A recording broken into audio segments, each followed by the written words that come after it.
And we're ready. All right, Q&A. Any questions, comments? Yes? Where would the concept of healing, what is healing then within that karma, action, reaction? So what is Good healing question. to you? What is healing to you? What would you say healing is? Bringing maybe harmony. What is discord? Bringing it into harmony. Bringing harmony to discord. I think that's a beautiful definition. And where does harmony exist? Where would you go to find harmony? Well, of course, within the oneness, it's all harmony, right? And So- where is all the discord? In these, in the video games. Duality. In duality. So Right. would it stand to reason that perhaps healing is simply remembering harmony? Because if you think about it, even like Reiki is a real basic intro to healing. We're both Reiki masters, plus we've learned lots of other healing methods. Reiki goes and taps into universal life force. That's oneness. That's what heals. So it's connecting you to universal life force, and you're just being a channel for the oneness energy through your avatar to the other people or other avatars to help them find harmony in their body, to heal maybe a leg or a knee or a headache.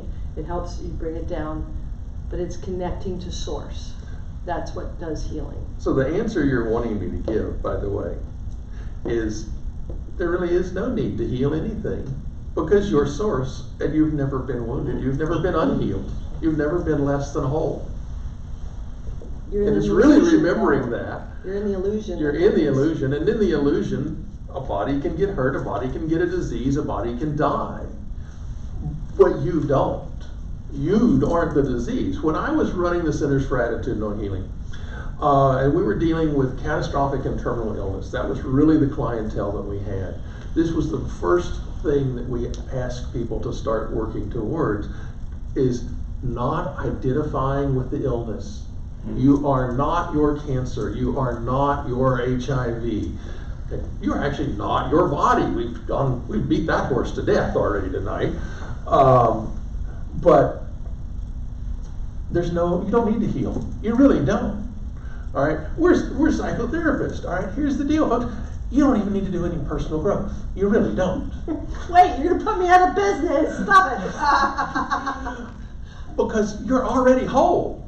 And you can't get any wholer than whole. And all it is remembering that. It's just helping remembering. people clear away the dross, clear away the junk, clear away the illusion, to remember who they really are. To remember how much they're loved and how much they're source and they're connected. There's a beautiful statement at the very first of A Course in Miracles. And it goes, nothing real can be threatened. Nothing unreal exists. Herein lies the peace of God. So hear that again. Nothing real can be threatened. Nothing unreal exists. Herein lies the peace of God. Right? If it can be threatened, it's not real. Everything in this realm, in duality, is impermanent. The one thing that the ego wants to do the most is make everything permanent. Because it literally knows it is not. I like this moment. I want to keep this moment forever. Right. So it's attachment. basically. Yeah. Right. Attachment is what causes the discord. Yes. And this And the labeling. and identifying with the attachment causes Right. the suffering. Remember, pain is inevitable, suffering is optional in this world. Any other questions about karma or reincarnation, or Oh, goodness. you just kind of like mess with your head? That's our goal, right? To mess with your head. Wait, but my teacher said. I like, I've studied some, not to any great extent, but I like Advaita Vedanta. It is Hinduism, but it's Hinduism with a twist on oneness. So no longer believing in the multi-gods and all the different things and karma and reincarnation. You get to a true Advaita Vedantic teacher and they'll tell you exactly what we're telling you. So what we're telling you is not new. No. It is just not as fun as all the games the ego likes to play. Yes, Yes. ma'am. Are animal souls included in oneness? Sure. Sure. So are Everything rocks. is. Right. Everything is. Everything in this realm, in duality, is created a source. Including this table. Right. Everything. Everything. And when you know, and I don't mean when you believe, because there is a vast difference between believing and knowing. All right? A vast difference. A belief is nothing more than a thought you've had that's become crystallized and you can't work around it. Knowing is an experiential knowing. All there is to it. You know, you don't question, you don't have to believe, you just know. You just know. Well, I remember myself on the journey, because again, I mentioned I came from a Christian background. And so from my journey, I didn't believe in reincarnation because that's not taught in the Christian path. And so I thought that was, awful, terrible, that doesn't exist. And then I had my, what we'll call initial awakening, where I kind of opened up. We said that on the different levels of the game. You just have a bigger perspective. And so I had the next level perspective, and I went, oh crap, reincarnation's real, I get it. Karma's real, I get it. And then I was like the proponent of that, and I got it. I understood. As I said, I studied with Hindu gurus and Buddhist nuns and monks and all kinds of folks that that's their life. And I went, I got it. And then all of a sudden I went, ah, crap, that's not real either. And as you go in these levels of the game, as you play, and I do this just because for me it's visually a spiral. And as you go up the spiral, and you can go back down the spiral at will, you can play on any level you want. And as you go up the levels of the game, and you end up in the higher levels, it's a bigger perspective. And I know we've said this till we're blue in the face, but if you are an ant in a forest, your world is this big, right? You see just what you see as an ant on the dirt. If you are a monkey in the trees, your perspective's a little different because now you're swinging from treetop to treetop to treetop. So you see the forest a little bit different. If you are an eagle flying over the forest looks different. You see a very bigger perspective. You realize how big the perspective is. And if you as an eagle came back to the ant without eating it and said, you don't get it, the perspective's much bigger, that you're too little, the ant would go, I know nothing but this. I only know my little piece of dirt. And they'd go, you're crazy, eagle, you don't know what you're talking about. This is life. And that's where most people stay. As you wake up, meaning see another level of the game, and in metaphysics we call ourselves awaken, or we wake up to different levels, and you start going, oh, there are spirit guides, and oh, there are angels, and oh, I have these, psychic powers, and talk to dead people, and you move up, and you see a bigger picture of the game. So all I'm doing is I'm moving up the game, right? Now, as an eagle, if you were to then be an astronaut out in space and look back to see the forest, you wouldn't even see it. You might see green. You wouldn't see it. You wouldn't see treetops like the eagle does. You would just see, you've seen the pictures of the earth, right? You just see water, and you'd see maybe green, depending on how far out you are, right? And maybe some cloud. It would look like an entirely different planet from the perspective of an astronaut to the perspective of an ant. Just as a reminder, this race hadn't gotten out of the galaxy. Oh, okay. And so please know, that's all it is. It's that game of life. It's just as you go up, you see a little bit bigger perspective, you see things differently, and it shifts. And so what we're asking you each time to do is take your belief, your crystallized thought that you've held on to because you've been at this level, and go, maybe there's something else. And reprogram that crystal. And open it out. Maybe there's something else. Now it's a bigger picture. Maybe there's something else. What was your come to the edge? Oh. What's your story about that? Come on, come to the edge. That's me. I will bring you right to the edge. By the way, I'll be standing off the other side of the edge at that moment. You just won't realize it. And I'll just invite you right on off the edge. Because that's the only way you'll ever learn to fly. You've got to free fall first. And so we're asking you to look at it from a much different perspective than most of the other people you'll study with. None of it's wrong, all of it's right. Right. It can be yes and no at the same time. And holding that paradox of belief is not easy for everyone. We had a friend who would come to us regularly and go, is it this or is it this? And we go, yes. He's like, how can it be both? It depends on your view, right? Where you're Depends on standing. where you're standing in the game.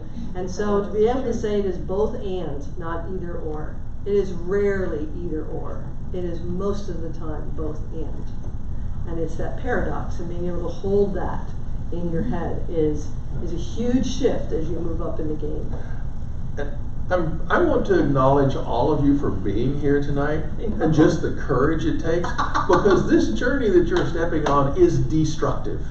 It will destroy every belief you have ever held, and it quite possibly may transform your lives in ways that you have yet to expect and don't really want to know about right now.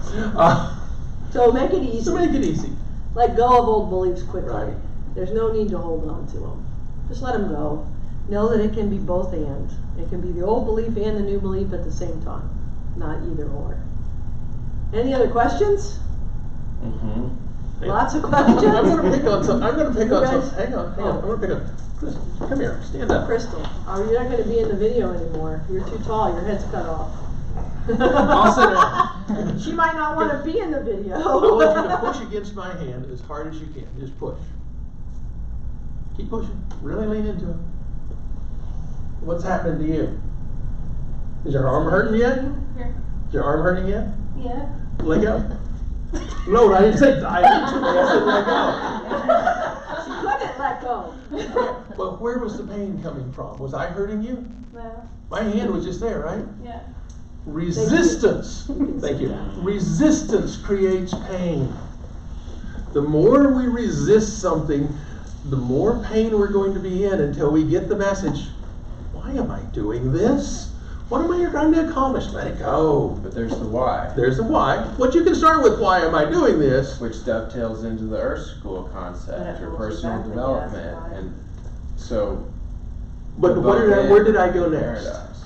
Where did I go next? What? What am I trying to accomplish? Uh-huh. Because that's how fast my brain now changes why to what. Mm-hmm. Okay? I'll still say, why am I doing, oh crap, what is this, what am I trying to accomplish? And that gets you out of the Earth School. Okay, it gets you back into your power. Objectivity. Yes. Yes. And it really is about taking you back into your power. Yeah. All of this stuff that we've been talking about, from karma to reincarnation to whatever, is intended to say you have control and therefore you can choose your next life because you have a good life now. But the truth is, it's usually more disempowering. I got stuck with this life, therefore I must have been really bad Right. last time, right? So we're just saying, you know, be more present, be more here, see it from this different perspective. And to us, in our experience, that is more empowering. Bad things just happen. You did not cause them. Well, things just happen. Yeah. And that's Things happen. that's another conversation Yeah. about whether you judge it good or bad. And actually, if you really want to know one of the bottom lines on enlightenment, it's just accepting what is as it is. 100%. Just, it is what it is. I don't have to think it's good, bad, pretty, ugly. But why? Well, I can if I want But to. why? I want to know why it happened. Anyway, any other questions? 1,000 more, I see them. Hopefully we've given you things to think about. Hopefully we've given you some stuff to pontificate and see how it fits in with your thing. I think we were doing the pontificating. They're contemplating. Contemplating. Hopefully you can contemplate it. That's true, we were doing pontificating.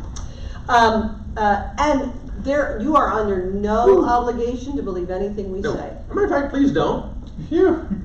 If you think it might work for you, try it. Need to believe anything. But don't believe a we word say. of it. Just try it. If it works, keep it. If it doesn't, throw it away. Right. I have no ego attachment to it. No. And it may be a seed that you go, you know, 5 years from now, you go, oh crap, that's what they were talking about. You know? remember that. Oh, I remember. Wasn't I in the talk one time? You know, and you may not. And it is not my job to change your mind or convince you of anything. And it is your path to choose what it is you want to believe in and where you want to play on the game. And again, I like playing on all the levels, so why not? right? Of course. I like playing on levels 1, 2, 3, 4, 10, 100. You go wherever you want. You I'm really know? fond of astral travel. Yeah, right. You know, I'm really fond of shamanic journeying, all those things. Enjoy. They're fun to do. Enjoy. They occupy the mind well. And so from this concept, next time we'll be talking about twin flames and soulmates. On Valentine's, the day after Valentine's, but from a very different perspective, from this perspective. Of course, you So- realize the more interesting part is that there's going to be a seance on Valentine's evening. Yes, there is. So anyway, so thank you very much. Appreciate you coming. Yes, thank We'll you. have a few more minutes. You can turn that thing off. We'll have a few more minutes